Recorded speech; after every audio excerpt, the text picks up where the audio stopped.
Welcome to the Startup Grind.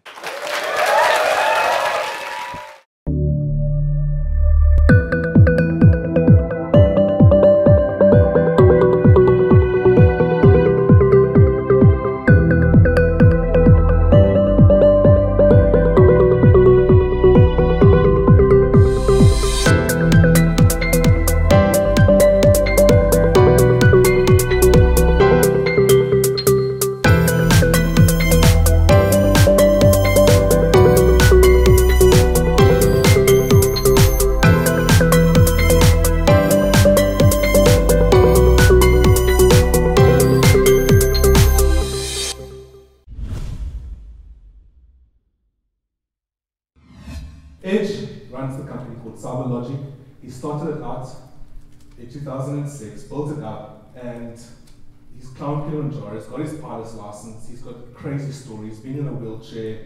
Guys, can you please stand up? Give a massive round of applause for none other than Edge. Woo!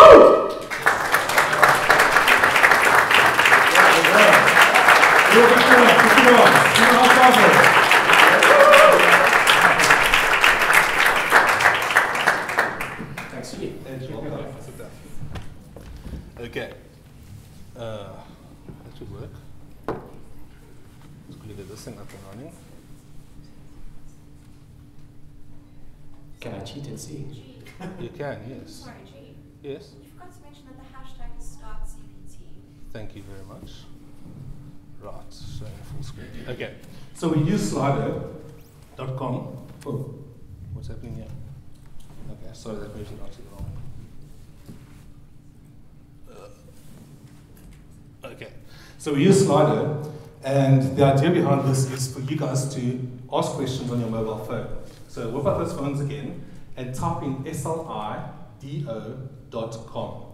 When you get there, it'll ask you to please join an event. Just type in Start CPT. Now, Start CPT is also the hashtag for tonight. So if you're on Twitter, tweet out hashtag Start CPT.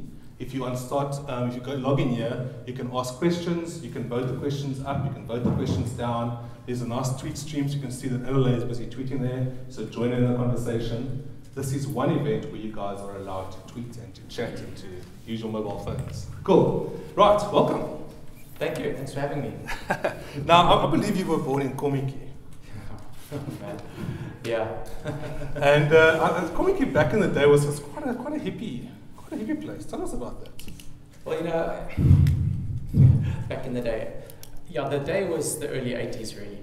And it was a hippie place for sure. Kids ruled the place. We ran free.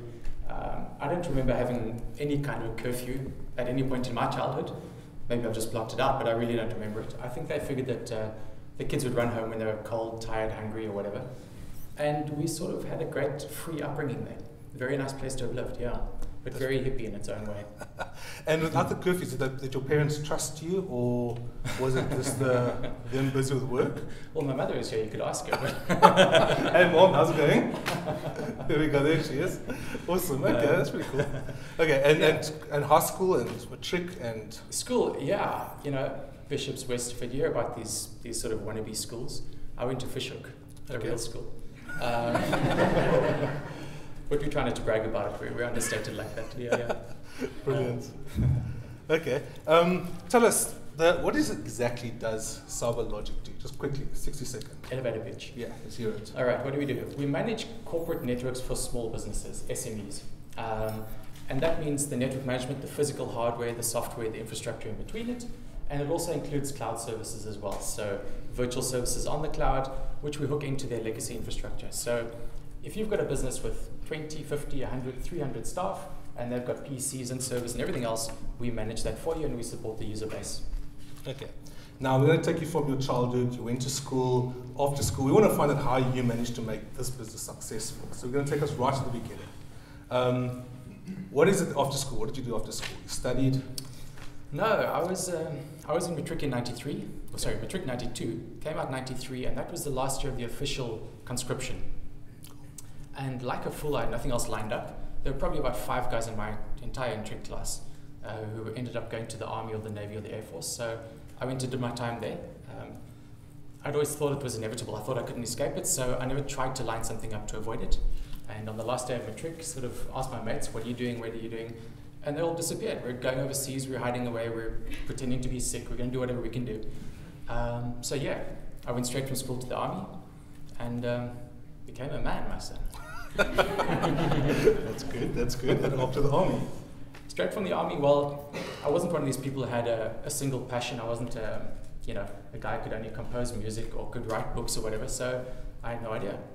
And I went to the Cape Tech and I did a couple of aptitude tests, and they said, well, you could be an economist, you could study commerce, or you could do engineering.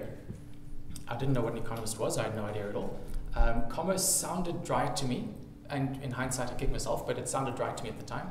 And engineering, I loved motorbikes, I'd been fixing them up all my life, and charging friends to service cars and things like that to get some cash in, so I thought, well, actually, I believe, on that fixing cars, I believe you actually fixed a really old car.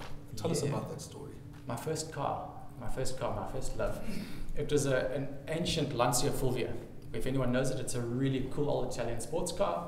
Beautiful little engine, very sweet. Rusts terribly. If you know a Ford Escort, it looks something similar. You're going to hell for that, man. That's terrible. I knew this would work. No, it's a really cool little car, but it doesn't age gracefully. It just rots away. The electrics fail, the engine falls apart, but it looks great when it's bright. And that was my first car, yeah. Okay. And you built it up from scratch? Yeah, I built that up. I inherited it up in Swaziland, in fact. Okay. My grandparents used to live up there, and I got it when my grandfather passed away. This old car was lying there rusted. I mean, the brakes had literally rusted shut. It wouldn't roll. Nothing would turn. And I had a week to get it going up there before we drove down to Cape Town without license plates or anything at all. You could get away with that in those days? Yeah, well, that wasn't... Yeah, okay, right. Yeah. This is mid-90s now, right? So... I won't give my age. There's a lot of young people in this room. And some not so young too. His words, not mine. You know where I'm looking for. Yeah. Okay. Now, let's go back. You finished up, you decided to do engineering. I did. Between the disciplines, engineering, all right, let's do it. I ran in there and I just come out of the army. And in the army, your brain just decays, you fall apart. And I was so hungry for knowledge. I would read anything. So first semester I was top of the class or pretty close to it. Second semester I was somewhere in the middle. The system starts getting hold of you. It does, decay, entropy sets in. And the third semester I discovered Green Market Square. So I could either go to tech and look around the classroom and just see guys, or I could take a walk past Green Market Square on the way to the tech and see Green Market Square, which is a whole other story back then. And I spent more time in Green Market Square than I should have, and less time at the tech. And I just about failed my third semester. And I realized it wasn't for me. I didn't want to work in an industry that had so little diversity. Ironic, right? Now I'm in IT. But in any case, at the time I thought, this is not going anywhere fun, and I left it, and that was the end of engineering. Wow. Okay, so what happened after that? Tell us. All right, so Green Market Square, I went and got a job there. You call it a job, but you really run around, you throw water on people, you have a lot of fun. And I had a great time. And I did a few other sort of odd jobs after that. I managed shops at the waterfront, and I was just living a good, young, sort of late teen life. Really good time, well spent. I don't regret a second of it. I can't remember a lot of it, but it was really good. Okay, so this was now what, you were 20, 21 years old? Yeah, 19 to 21. Yeah. Okay, now at 21 you had a car accident. You're riding a motorbike that you fixed up. You had a bad accident. Talk us through that story. That must have been an amazing or crazy time. Man, it was quite something, yeah. So I had a motorbike accident. A car turned into me on the highway. Nothing I could have done apart from not being on the bike. Nothing I could do to avoid it. And I landed on that little island right next to where Hospital Bend is, the junction of the N2 and the M3. And I landed there, and 45 minutes later an ambulance came and they took me away and so on. And it turned out I'd broken both legs pretty badly. Multiple compound fractures, which means the bone comes out of the skin and that nice stuff. And I'd really grudged that properly. And that was the start of roughly a 2-year period where I spent most of the time in a wheelchair and then towards the end on crutches. And yeah, it was a long, painful process. At the time, you didn't know how long it was going to be. So in the beginning, every second week you went for a checkup, and they would take more X-rays, and they would say, the bones haven't knitted yet, come back in 2 weeks. And after that 2-week period, or during the 2-week period, your hope sort of ramped up towards the end, and then you'd walk in there feeling positive and young and optimistic, 21 years old, and thinking, I'm healthy, I heal quickly, I'm fit, this will be over in no time. And the 2 weeks became 6 weekly checkups and longer, and eventually it took 2 years for them to take either those external pins, that's called a Hoffman's fixating device. I can tell you a lot of medical stuff. But they had these long pins in both legs, right? And after 2 years, basically, they took those out, and life started again, yeah. So you had to basically learn to walk from then. Yeah, and build up strength. And what is it psychologically going through that? Do you find that helped you with your businesses today?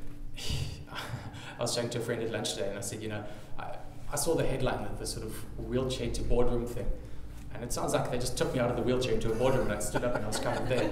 And it wasn't quite like that, but Sure. I remember it differently. But yeah, there was quite a process there.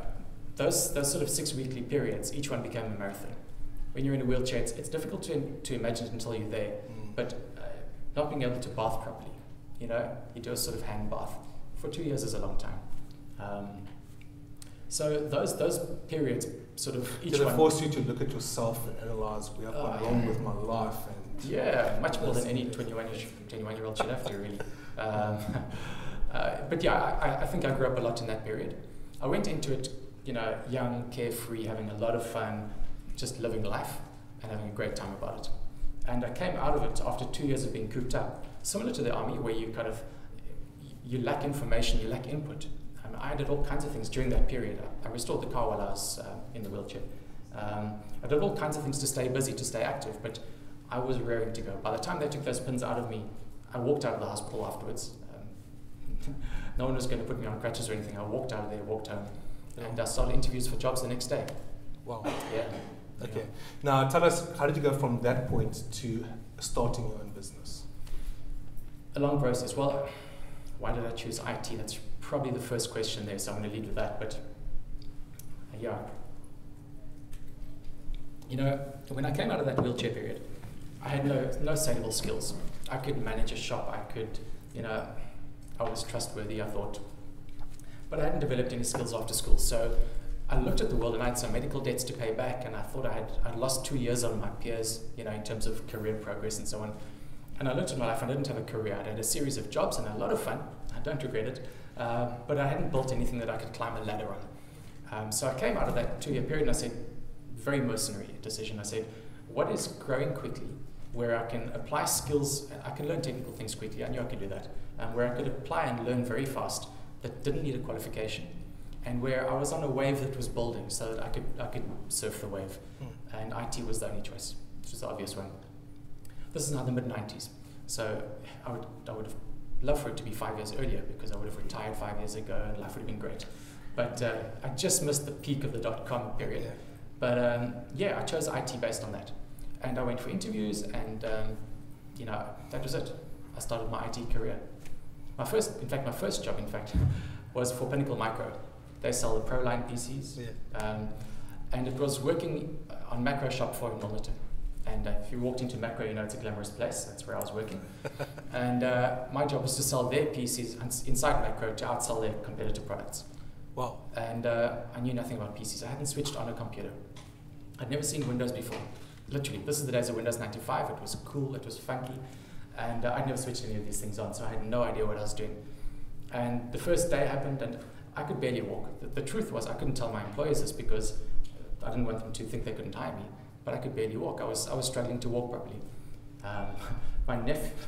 My niece, who's 19 now, was learning to walk at the same time. And I had these pins sort of clashing between my legs, so I had to walk with a very wide stance.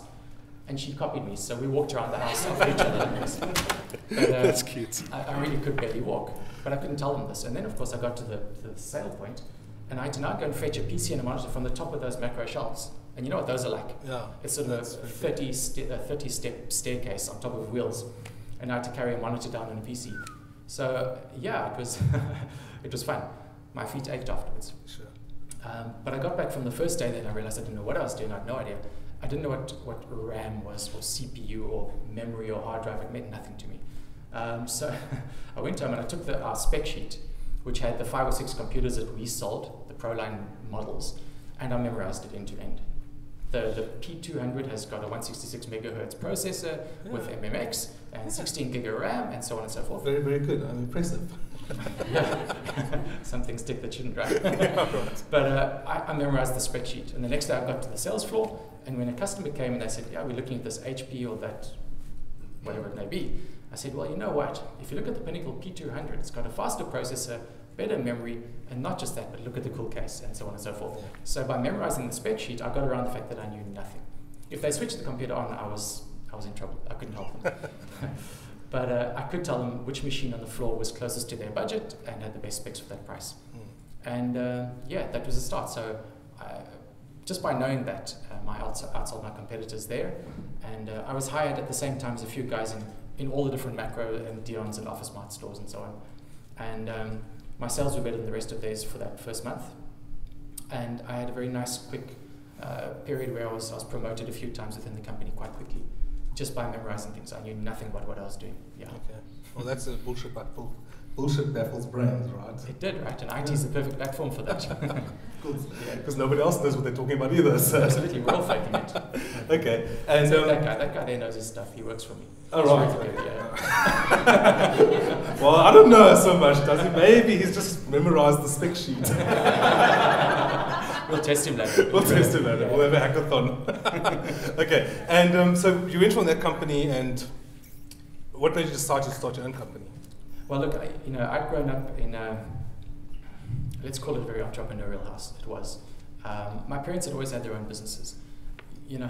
We laugh about it now as a family, but back then it wasn't unusual for the business to be like the sort of the 5th or 6th or 7th member at the table. Yeah. We were sitting there as kids, and I was the eldest of 4, and my little duckling siblings next to me, very cute. And there's a sister. Hello, sisters. There we go. And and we'd be talking about the business. It was like another family member. And from day one, that's what I was exposed to, and that helped a lot. So my template was about owning a business. It's what I'd always sort of assumed I would do at some point. I'd never questioned it. I never wanted to change it. It was something I wanted to do. So every job I ever had, and I took many jobs where I could have earned more in another job, but with sort of less real learning opportunity, I took the lower paying job with the better learning opportunity every time. Okay. Because I wanted to learn about how to run the business. I wasn't in it for the immediate salary as much as I needed it. So you actually saw that long vision? From day one I had to, yeah. Okay, and tell us, so Alan was chatting to you earlier, he was saying, look, he wants to start a business now in this current climate. I mean, when you started, it was still kind of relatively unknown, computers were still breaking in, it was going, the market was getting a wave. What advice would you have to somebody starting an IT company today in Cape Town? Yeah, that's a tough one. I wouldn't start the company I have now.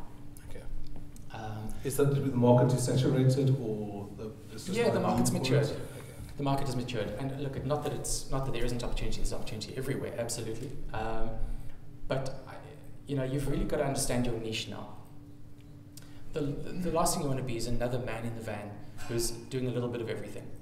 And in the beginning, we were like that. Make no mistake, if you walked in and said, can you code a website? We'd say, absolutely. I mean, I can code a really bad website if I need to. And some of the guys can do better jobs than I can, for sure. Yeah. But it was a case of taking whatever came to us. And after a short period, I realized, one of my varsity lecturers said something one day. He said, you don't have a business plan until you start turning work away. And that was so true. In the beginning, we would do anything. I mean, if we walked out of a client's office and their windows were dirty, we would offer to wash the windows because, we could do anything. And we realized that we just couldn't be good at everything. And we didn't want to be mediocre. We didn't want to be just another mediocre IT company. The world's saturated with those. Yeah. So we wanted to excel in something, and we chose a niche. And that is the management of SME networks, specifically on the Microsoft platforms. And that's what we do, and we focus on it. So if you need a website developed, we'll refer you to good people, and cabling and whatever else, coding. So we don't try and be everything to everybody. But we got started by doing a bit of that. Someone starting a business right now, sure, it's a very different world. There's a lot more competition out there.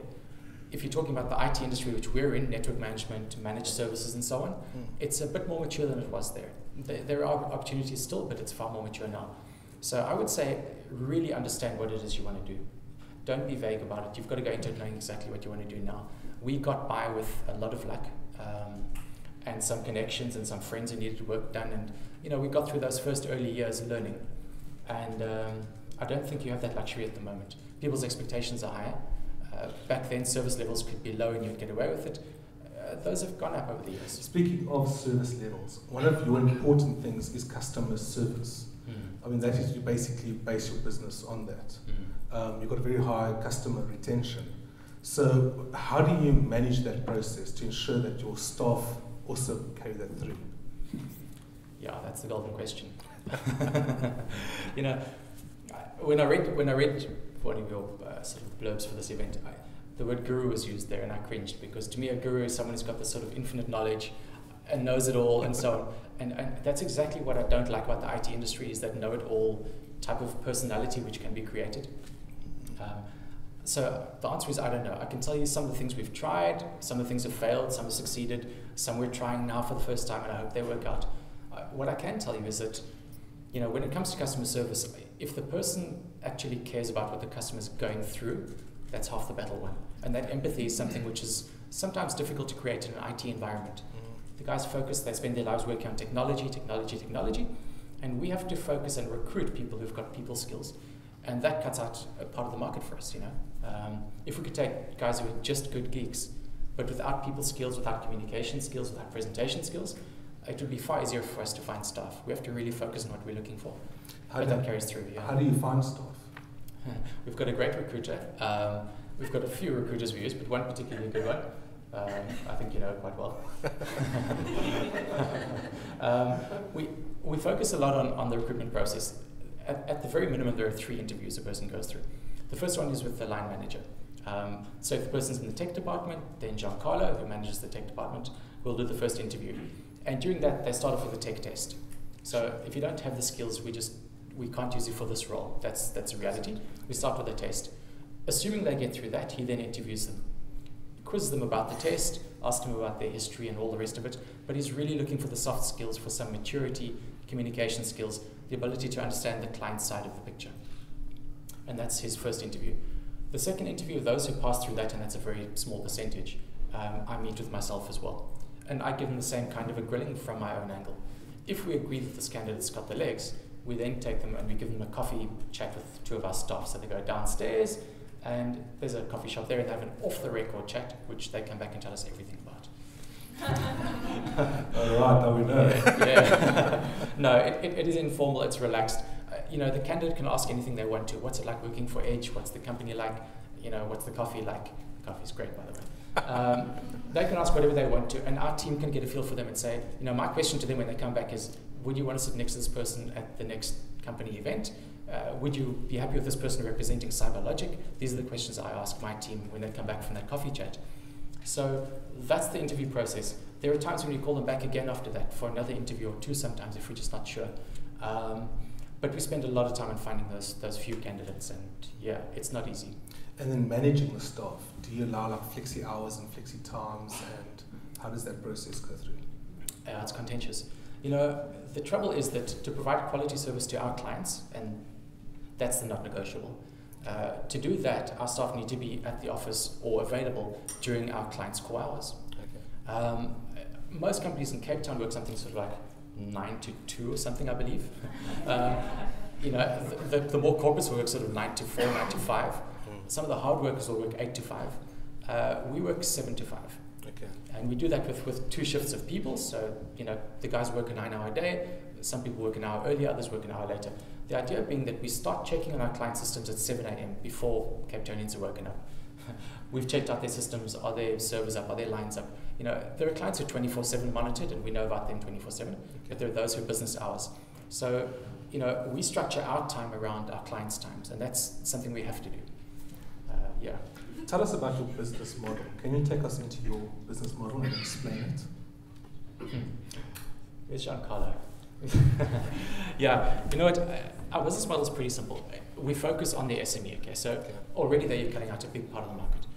we don't focus on one vertical. So we aren't only targeting insurance firms, although we've got a few of those and we understand their business as well and vice versa. I think it works well for them. We don't target on one market. We don't get distracted outside of network management either, and we include cloud as part of that because we see the cloud as another branch on the client's network, not as a separate service offering. So if a client's on our cloud, that cloud component becomes like another branch in their MPLS environment or whatever they have. So our business model is about supporting those clients. The way we do it, what we call managed services now, it didn't have a name a few years ago. Sure. And really what it means is we don't charge for hourly work. We don't bill per hour. We do not quote clients per hour, and clients who are looking for that, we tell them how we do things and we try and encourage them forward to it. We work on a fixed fee per device. And the principle is that if we do a good proactive work of managing their systems, they'll have less downtime and we'll have fewer reactive requests for things to be fixed and so on and so forth. Okay. So by doing good proactive maintenance, they have better uptimes and we have fewer of those disruptive calls during the day. That's the principle. And we try and get as close to that as we can all the time, but it's a continuous process of refining what we do and how we do it. Okay. Yeah. Now you've climbed Kilimanjaro, you've climbed to base camp at Everest, you got your pilot license, I'm pretty sure you've done a few tours and have some fun. So you do a lot of extreme sports. Do you find that ties in with your business and your way of looking on life? Yeah, I'll tell you something we once did in the company, right? Dumbest thing I ever did, probably. But we set up, we really like to include our team in something which is not work related when we can. So we've done things like river rafting and, boxing. Get into a ring with your own stuff, it's really fun. We did that more than once, in fact. There was demand from both sides for that one to be repeated. So I told you to do this! Absolutely, yeah. That's exactly right. Accountability takes on a different form all of a sudden, right? But yeah, so we've done a lot of those kind of things. And then we got, I don't know whose idea it was. It may have been mine. We got into our heads to do a bucket list thing. So we did a survey of everyone in the company. We said, what would you like to do once in your life that you may never get to do, that costs a bit of cash, and let's work towards it. And like a fool, I mentioned skydiving. Not thinking that this is actually going to fly, so to speak. Yeah. But it flew. And the next thing I knew, we'd met the target, which was the goal for this event. And the guys were lined up and they were getting excited about it. And then I started to realize, I'm putting my whole staff in little airplanes and then kicking them out of the little airplanes and hoping nothing goes wrong. Yeah, so that's a good strategy. Man, yeah. So I got the most watertight disclaimer that I could possibly get drafted, and they all signed it, and their mother signed it, and their grandmother signed it. I covered myself.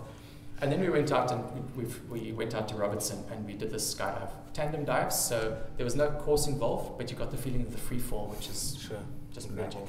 And we all went up there to 11,000 feet and they kicked us out. And of course, I couldn't go, normally I like to go first in things. People like to see me suffer, I think. But normally I'd go first and try out the scary thing, but I just couldn't do it. I jumped already before that, so it wasn't the jump, it was the thought that if something went wrong with one of my staff, I could never forgive myself. And we had their spouses there too, so it was partners and staff. It was that was really dumb. Great example of homeless children, yeah, you know about it, right? And so in any case, the whole day went by and I watched every single plane go up and every parachute open, and I sat there and I was a wreck. By the end of the day, I was finished. When they put me on the plane, I was just, do what you want, just kick me out when you need to. Yeah. But so we've done things like that. So we talk about extreme sports. It's come into the workplace a bit more than it should have made. We've also done, less extreme things. Whitewater rafting and lunches and wine farms and things, but that one, that really got my blood going. And we look back at it now, and we've got the photographs and the videos, and there's the theme song for the day, which still goes around in my head all the time, AWOL Nation Sail. Oh, it's like if you've seen Jeb Corliss jump, that song's always playing. Anyway, so it's one of those lifetime highlights, and I know that for the guys who did it, it stays there as a lifetime memory. You never forget that. So as much as it was a dumb idea, I'm so glad we did it, yeah. When you started the business, let's take you back to 2006 when you started. Did Edge in 2006 vision a company that you've got today? And when you started with it, did you have to change your business or pivot your business in any way over the years? Love the term pivot. Every time you hear about someone pivoting, they're going from baking bread to selling cars or something, and they call it a pivot. The truth is, when I started the business, I wanted to see if I could do it. It was during the second year of my MBA, and I wouldn't recommend starting a business during the MBA. I just flat out wouldn't. But at the time, I thought I could do it, and so I had a couple of techies working for me on projects at various times, and I was managing them as consultants. It was pretty loose, and then I woke up one day and I said, I've got 2 or 3 guys on sites, let me formalize it, give it a name, take an office space, get a telephone, and go corporate, right? And this was the business. I mean, business is a pretty loose term, really, if you think about it, but this was me starting a business. So I rented literally 1 desk's worth of space from a company. And I got a telephone line installed. You won't believe the amount of admin in that first week. I mean, anyone who's been through that startup phase, you just can't believe how much noise. I mean, you've got to get a logo, then a business card, then an office and a chair and a desk and a PC. And if you don't have a chair, it's equally important as your logo, which is equally important to your telephone line. Exactly right. They're all crucial. And you don't have clients yet. Or if you do, you're kind of struggling because you can't serve them and phone Telcom and stand online for an hour while you order a line. But you go through that whole process, and it's painful. In fact, there's a business model. If someone wants it, start up businesses for other people. Get them through that first month. It's almost like an incubator, but better. You can have it. It's a free idea. There we go, guys. Right here, let's start a grind. But yeah, that is a really painful month. And no matter how clear your business model is, you've got to do all this really menial work, which is not your focus, So I sat there on that first day, and suddenly it was now official. I've gone and got a logo and all that stuff. And I had a few contacts. I wouldn't call them clients, but I had people who used me for various projects. And I'd go and I'd consult on a data center migration or whatever the case may be. And I sat there by myself with my telephone, and I realized, it's not a business if it's just me. I can't do it all, and if more than one client phone, it's not going to work. So I was bootstrapping it. I didn't have funding. I didn't have any backing at all. I didn't have any good advice at all. No, that's not true. I had plenty of good advice, but it was me alone. And I sat there, and at the end of that first week, I realized, okay, I've got to hire somebody. Even though I'm not making the money yet, I need to hire somebody. So I went through an interview process, which was much more relaxed. The guy who sort of got that first job for me, he was there for about a week and a half. It's tough keeping staff when it's you and one person and the phone's not ringing. But it grew pretty quickly from there. We were lucky. I tell you, that first 6 months, it's pure blind luck. As much as I'd like to pat myself on the back, if we weren't as lucky, I probably wouldn't be running a business today of the same kind. But you go through those first few months, and the team grows. You hire another member, but every time you hire a staff member at that phase, you're doubling your salary bill. Yeah. I wasn't paying myself yet, so I was living outside of the business. And it had to pay the rent, pay the phone bill, and pay my one techie, and so on and so forth. And by sheer luck and maybe a miracle, we were cash positive every month. We never had a month where we were negative. I never had to put cash in of my own into the business. I supported my own needs, but I never had to put money into the business. And from that's day because you one, had a few contacts and a few. We had a few contacts, and yeah. Really genuine. You made sure you charged the right amount to cover for your expenses. Well, back then, as I say, we would wash a window if it was dirty. We would do whatever it took. And we did some silly things. I wrote PABX software. We did what it took to get the cash coming in to pay the one salary and so on. And every time you add a staff member in those early days, you're doubling your costs effectively, because that's your big cost, right? Is your wages. But don't you halve your time? As in, you can now manage your time on other projects and bring more income into the business. Yeah, but that assumes infinite demand. Okay. And we're sitting there with a situation where, the one phone we had may not ring for a week. You know how scary that is? When you're paying a guy to sit there and the phone's not ringing, and you're looking at each other and you're saying, well, what can we do? We can't even tweak our website because we don't have one yet.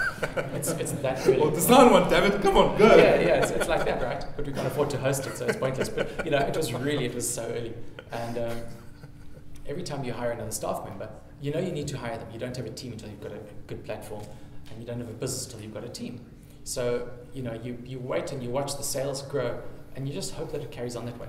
Back then, we were doing work per hour. Okay. So if we got an hour's billing, it was an hour's billing. And you couldn't rely on recurring revenue. And that's one of the first lessons I learned was, for me, the importance of annuity revenue. I couldn't run the business without it. So we, as I said, we charge a fixed amount per device per month, and it comes in monthly. We know what we're going to get the next month. It's predictable. I know what my expenses are per month. I know what my revenue is per month. I can manage the business. I know what the fat is. So those early days were very difficult in that way. It grew, and we had a lot of fun. Don't get me wrong. It was difficult, but we had a lot of fun. We had one cordless telephone for quite a long time. So when there were 3 or 4 of us, and the client would phone in and say, "Well, can I speak to, Mike?" I'd say, "No problem. Let me put you on hold quickly. I'll transfer you to Mike." Beep, on hold, throw it across the room to Mike, who would catch it, take it off, say, "Michael, good day." And this is how we ran the thing. Our switchboard was the phone being thrown around the office. That should be fun, interesting today. Well, upstairs, downstairs, yeah. But we had a lot of fun with it, and we still joke about those days. I've been very lucky that the core team of people, many of them have been there for 7 years plus. So some of the guys that are still with me remember those early days, and that's a hell of a thing.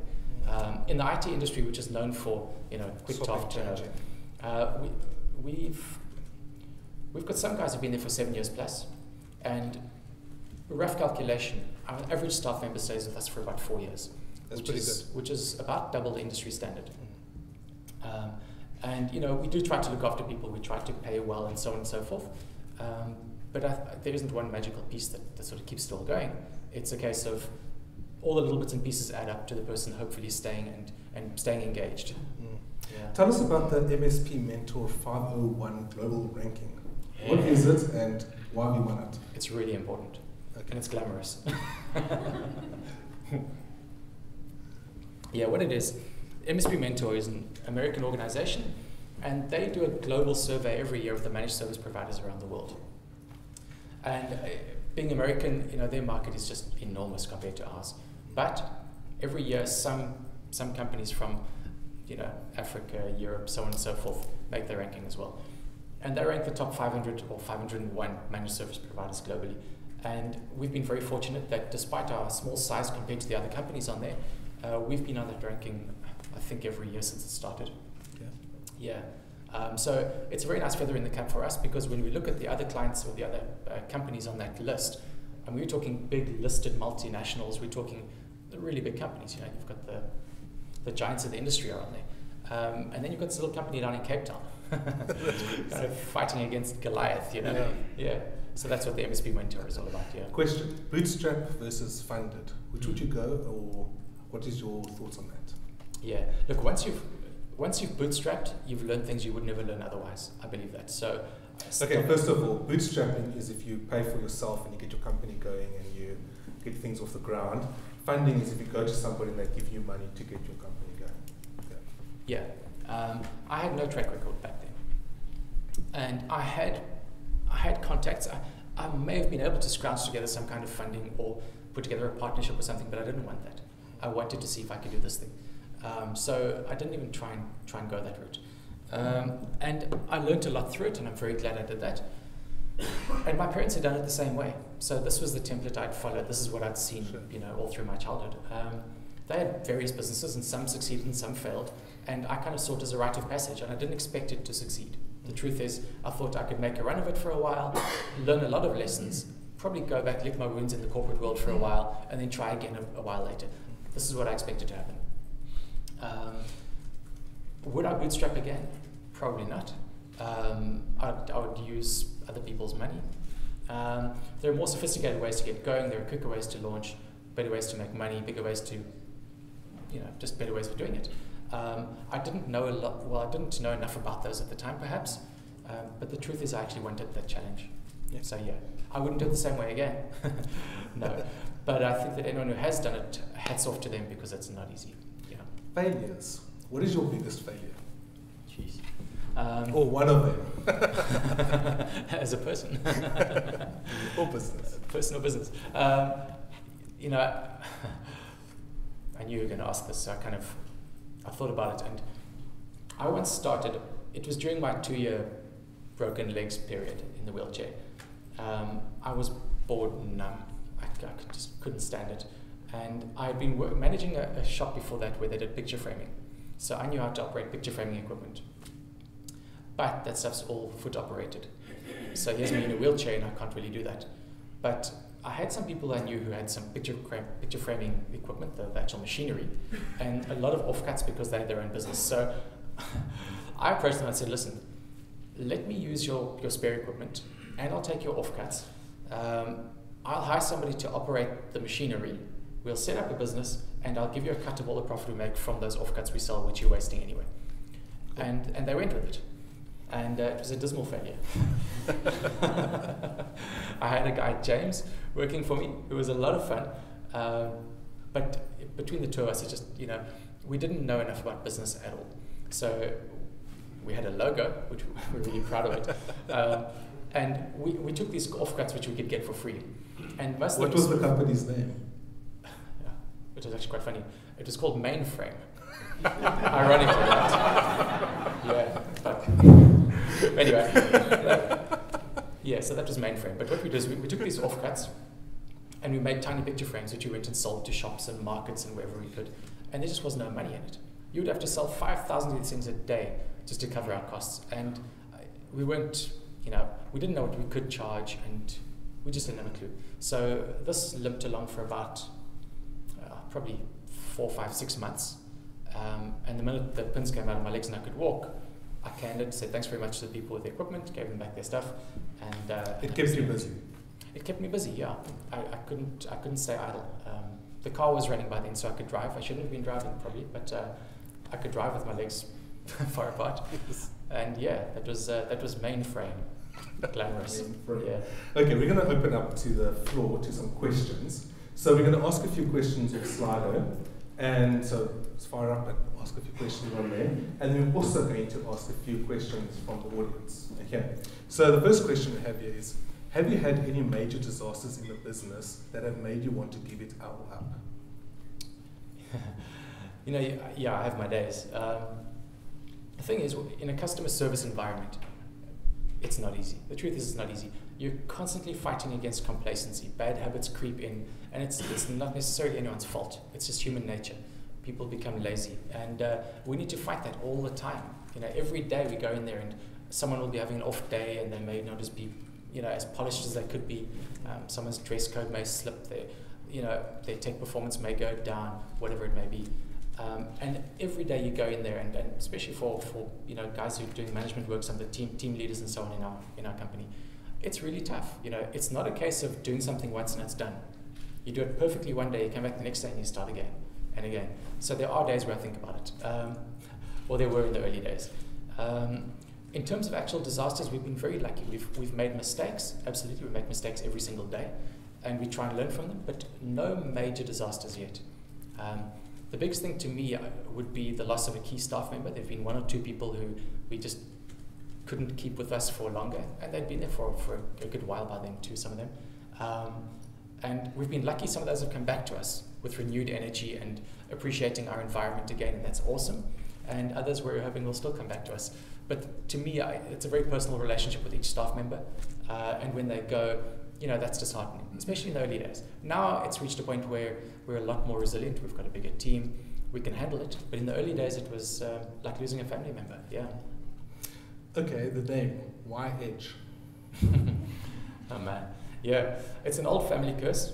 The full name is Edgerton, and it's been passed on. Every first son in the family has been named Edgerton since the 1600s. It's really dull. When I have a son, if I have a son, I won't call him Edge. Anything like it. Yeah, I'm going to break it. Okay. Is cyber espionage a problem, a threat for your clients, or is it a harm, not a real problem? I think we have a few clients who handle a lot of clients who handle very sensitive information.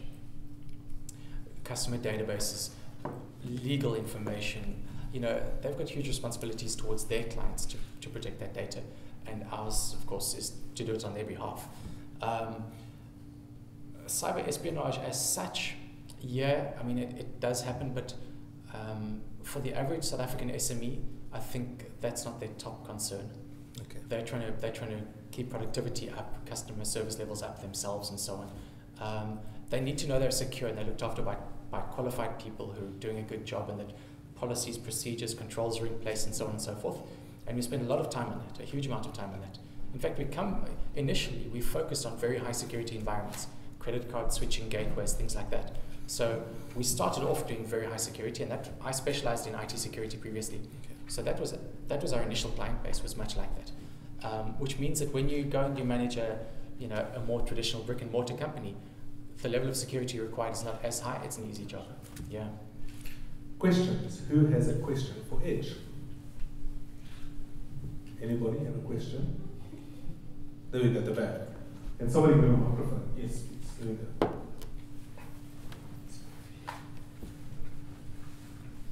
Just make sure the microphone's on, otherwise you're not going to hear anything.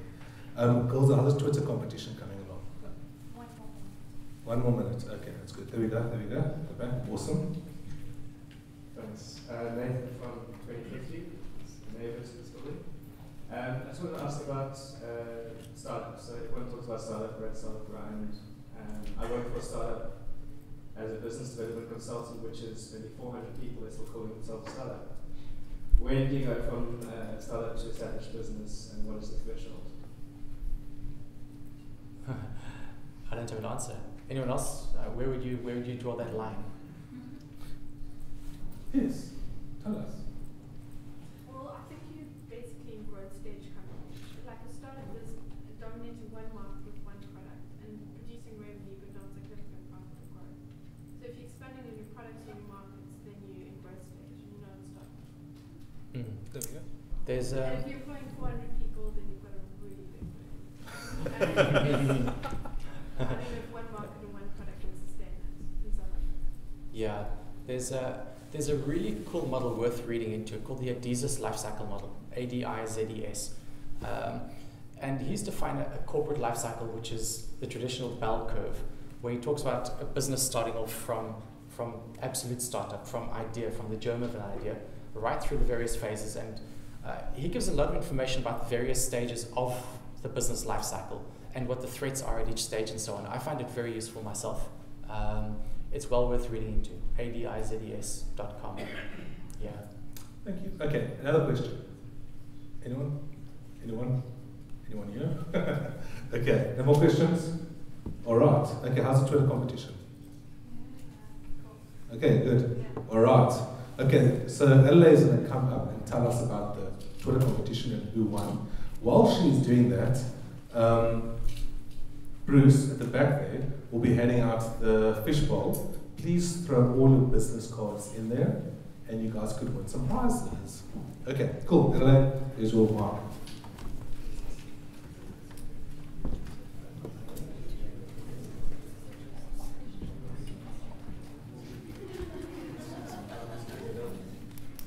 Okay, so there's some really great tweets in the room tonight. Thanks to everyone who is tweeting. Really, really appreciate it. In case you missed it, we're actually trending in Cape Town again. So, Well done. Thanks, guys. So tonight's going to, I think out of all of them, has been a little bit the most difficult for you to choose from. So there was a really great tweet from Francois Teef, I don't know where you are. He said, impression is important for a startup. For example, put someone on hold and throw the phone across the room for a switchboard impression. And but the winner tonight, unfortunately, and I have no idea how to pronounce it just as a handle, but your name is the Black President. There we go. So you wrote 2 really great tweets. A lot of people always say fake it till you make it, but he said fake it until you get it right. There we go. And then what I think is the most important is you can't make it alone. At some point you will need a team that will help you build your dream. And I think that's so true. We can keep on being startups, but until we've got a great team behind us, we haven't really made it. So cool. Yeah, there you go. Congrats. Well done. Okay, so he gets to win. Lucky winner. He gets to win a Fitbit HR. Nice. Check that out. Yes. Yeah, please go and see at the back there, Jacqueline. She will take out your details and stuff. Cool. Okay, now we've got the business card. How's the business card going? Okay. So what we decided, my team were going to put on me. They were like, these prizes are getting so cool, I'm quitting. So we've allowed the tweet to go in the business card drawer. So, but I want to draw it. Edge, please go ahead and draw the business card. It's one of my staff, what happens? They can win, they get to win. They're lucky, they're lucky. All right. Shamil Janssen. Well, there we go. There we go, brilliant. All right.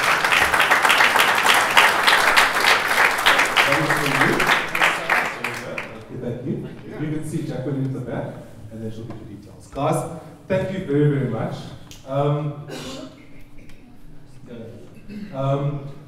Thank you very much to our sponsors. We've got PayFast, Platinum sponsor. Speaking about PayFast, they are sponsoring another event on Wednesday night. The WooCommerce guys and the Woo teams, they're going to be talking about all things e-commerce, which is quite a big stuff happening with that in Cape Town. That's going to be on Wednesday night at the Old Bisset Mill. So you can find out more details on meetup.com, or you can speak to Van. There we go. You can speak to, there we go. There we go, speak to Laura. Okay. Other than that, thank you very much, Edge, for coming. I really appreciate it. Thanks, Chief. Thank you, thank you. There we go. Thank you. And afterwards,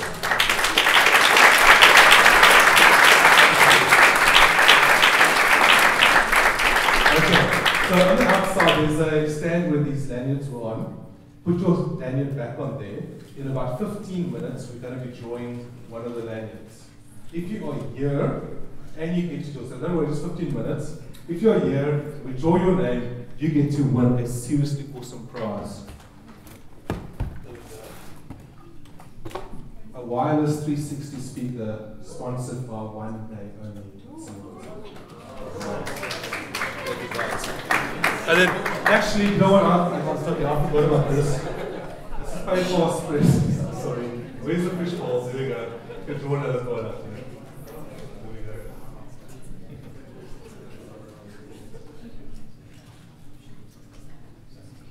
Lee Smith. Lee. You get to win this